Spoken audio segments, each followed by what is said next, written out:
Sharron Davies, first of all, lovely to see you. The first time we've spoken since that Supreme Court ruling last week. I imagine that everyone's hangovers have finally subsided that victory. I want to go into that, but just first of all, just your reaction to PMQs and that exchange. Yeah, I mean, very feisty, obviously. I think what was very telling was every time there was a question, his head was down.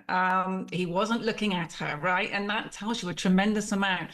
The fact that he wouldn't apologise is absolutely huge. I mean, so many people have lost their livelihoods, have lost their jobs. You lost your income. Yes, totally. And for the crime of saying that you don't believe that trans women are women because they're not, which was always the law and has been confirmed as the law. And you lost your livelihood at one point. Yeah, for just basically saying that women were entitled to a category free for males. That was what my stance was. You know, all along, it wasn't anti-anybody. It was pro-fair sport based on science and peer-reviewed studies. And what I find very, very frustrating every single Wednesday, though, is that he doesn't ever answer questions anyway. So whoever is asking... No Prime Minister ever does. It's got to be said. I wish that Kemi Badenoch had asked the question, which actually was suggested by a guest a little bit earlier on the show. Okay, you've changed your opinion. You were of the view 2 years ago, you said that trans women are women, Prime Minister, and now you say that you accept the Supreme Court ruling. So that means you believe that trans women are not women. He hasn't said that, but a spokesman for Number 10 made that statement yesterday. Why have you changed your mind? Yeah, that would be really interesting. Well, I don't think you'd answer it, but it'd be good to know why. No, of course. And what I would love to say, actually, is because you and I know, and lots of people that we've been fighting this corner have been speaking to Kemi when she was trying very hard to get things passed, and she was thwarted many, many times by civil servants inside her department. I know for a fact that she was trying so hard to get that Equality Act clarified right before the election. And then the election was called very early and we were all expecting it to happen. And then it became part of the Conservative manifesto. But the plan was to get it sorted out before they went into the election, and she did everything in her power to try and get it done. I remember that. I remember remonstrating with Conservative ministers both on air and indeed off air about, but you need to get this through. They wanted to make it a culture war battle and a defining feature of the election. And I was thinking, no, this is too important. This is too important. This is about women's and girls' safety and children. Again, but this is the thing. There's been a lot of talk about this great victory and and how wonderful it is, and everyone's celebrating. I mean, interviewed one of the women from For Women Scotland that was behind this court case, and I know that you do a lot of work with Sex Matters and Mara Forstater and Helen Joyce and others, and they they were part of this case with the Supreme Court as well. But I wonder, this feels very similar to the publication of the Cass review into the outrageous giving of puberty blockers to confused children who believed they were trans at the Tavistock and elsewhere. Great victory for common sense. You had people, across the board, political spectrum going, oh, absolutely, we completely accept it. Although there was nothing in the Cash review that was actually new. You and I and anyone paying attention could have known a lot of that stuff. We had the NHS is no longer going to provide this treatment. But now there's been a bit of backtracking. Okay, your private clinics can do it. People can get puberty blockers from abroad. People can be part of a study that would allow the children to be given these experimental drugs. Are you as fearful as I am that, despite this ruling at the Supreme Court, ways will be found to get round this otherwise clear-cut decision by the court? Yeah, absolutely. And it was always ridiculous that a £6 piece of paper, which could be got extremely easily, what people don't understand, and the mainstream media do not explain this deliberately, that there's no surgery required. There was absolutely nothing required other for you to supposedly live as a woman. Well, what is living as a woman? Exactly. If I was to go and live in the cage in the zoo and put on a spotted coat, does that mean that I'm living as a cheater and then 2 years later you're going to call me a cheater? It's not true. Probably in this country. In the real world. Exactly. So this is about reality, and I think that maybe the one thing that might come out of this, and did come out of the Cass report, was that we were allowed to talk about this a bit more, that people were given a voice. I mean, I think today actually on Women's Hour, those brave women from Scotland were actually allowed to speak. That is the first time in 10 years that they've been allowed to go onto the BBC and speak and to put the other side of the argument. So maybe that will be a very big BBC direction. pretty slow on this one. Women's. I mean, again, I'm appalled by the idea there is women's hour anyway. How offensive! What, men get the other 23 hours? Yeah. It's an absolute joke anyway.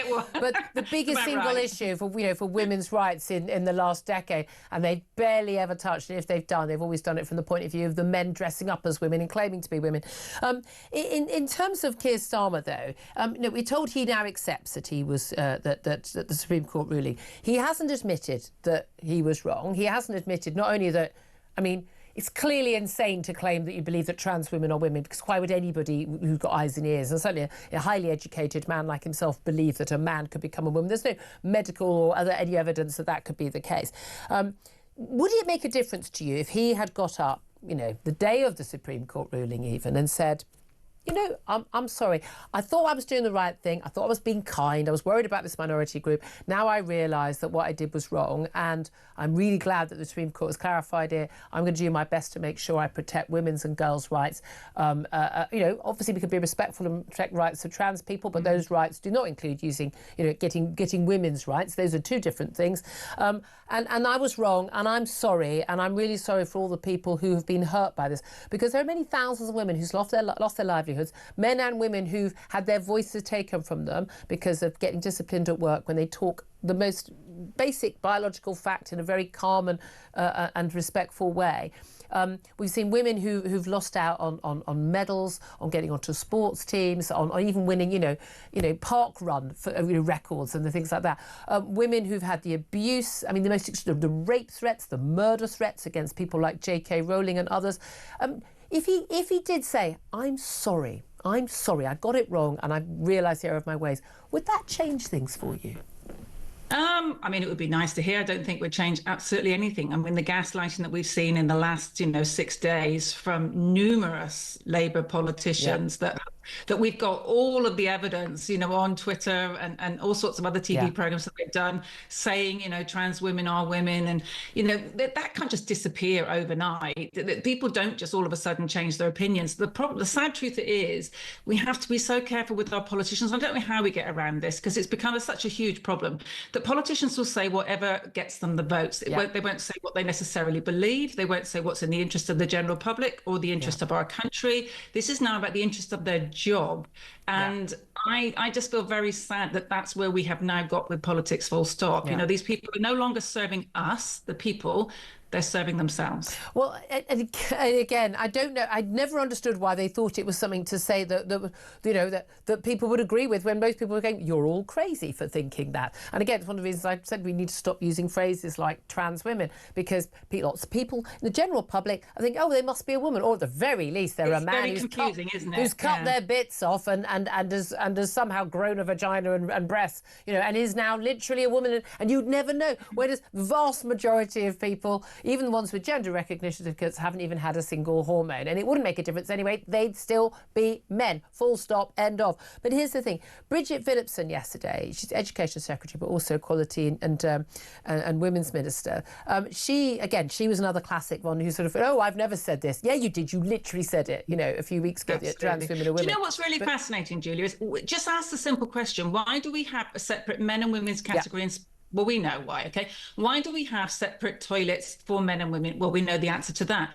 So what is the criminal behaviour of trans-identifying men? Well, do you know what? It's actually worse statistically than men. So why would we actually turn around and then say, well, then they can go in the toilets? None of that makes any sense when you look at the actual facts and the stats. But we're constantly told, we're told that the trans-identified men who call themselves trans women, they don't want to go in the men's toilets because it's unsafe for them. And then you go, and why is it unsafe? Oh, because there are men in there. Oh, really? Do you think there was a reason why we wanted our own toilets and changing rooms? It is quite bizarre, isn't it? But I just want to say, Bridget Phillipson, though, yesterday, one of the things she was talked about, how we want to protect trans rights. Absolutely. I'm not quite sure what rights trans people think they don't have that everyone else has.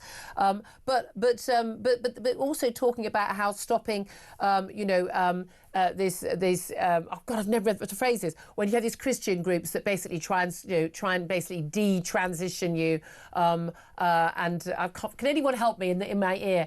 This idea that we would stop people from being basically, talked out of being either gay or conversion therapy. Someone's just shouted at me, conversion therapy. She mentioned that in her statement yesterday. Now, one of the concerns about the bill on conversion therapy, Sharon, was that a parent, a teacher, or even a psychotherapist, and a child who's confused and is, for some reason, thinks they're born in the wrong body, to actually say to that child, you're not born in the wrong body, you have other issues, that would be banned under that law. Yeah, and that would be really, really wrong, because the problem is we have got a mental health crisis in our young people, as we know.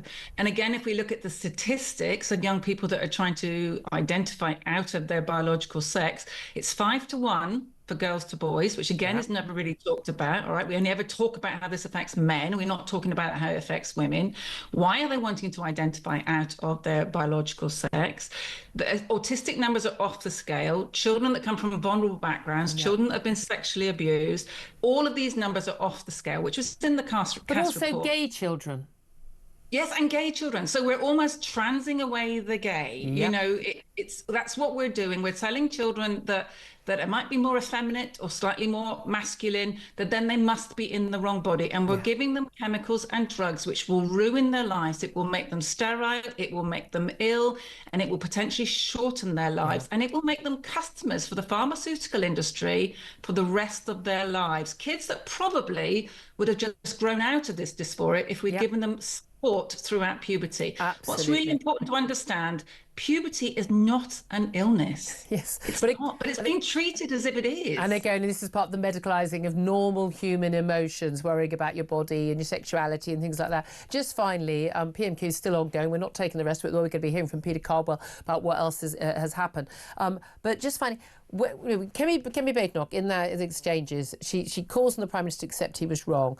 She called for an apology as well. I just want to ask you just finally, Sharron Davies, what do you think that Keir Starmer has all this time really thought? Do you think he genuinely believed that a man who, with or without hormones, with or without surgery, with or without a gender recognition certificate, actually was a kind of woman? Or do you think he was just saying that?